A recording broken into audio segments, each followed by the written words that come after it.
Finest China, may nakakagulat na revelasyon.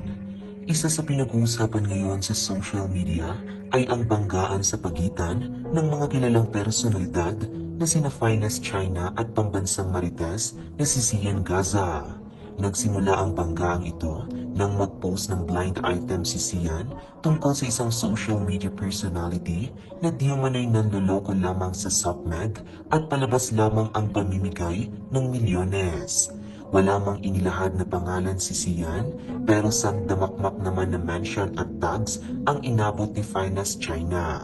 Agad namang nilinaw ni Finest China na hindi siyang tinutukoy sa blind item ni Sian Gaza. Gayunpaman, hindi pa rin siya tinantanan ng pambansang Marites na pati ang pag-uwi nito sa Pilipinas na kung saan ay gumastos raw siya ng halos 1 milyon para sa plane ticket nitong first class at isang international airline. Ngunit nabuking naman na tila nasa economy lamang ito ng PAL. Dahil nga rito ay tuluyan ng inamin ni Finest China ang ilan sa mga totoong nangyayari sa likod ng kanyang mga ginagawang content. Anito, scripted ang pag-uwi natin, inaamin ko.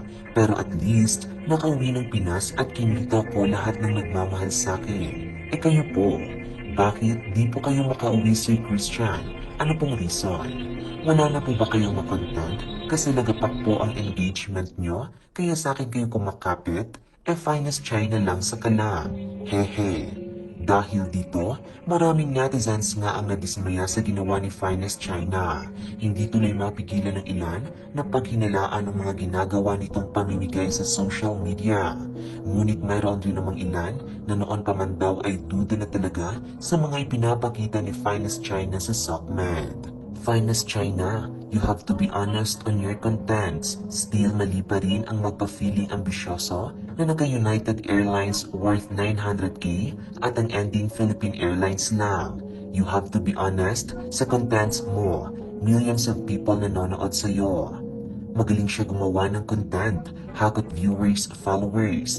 Muntik din ako maniwala, pero nahalata, hirap maniwala. Milyon bigay?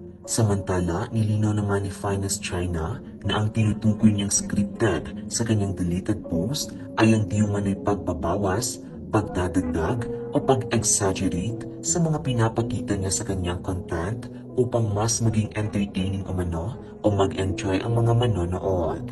Hi, ang kitid nga talaga ng mga isip ng tao. Ang meaning ko po sa scripted ay exaggerated po ang video ko.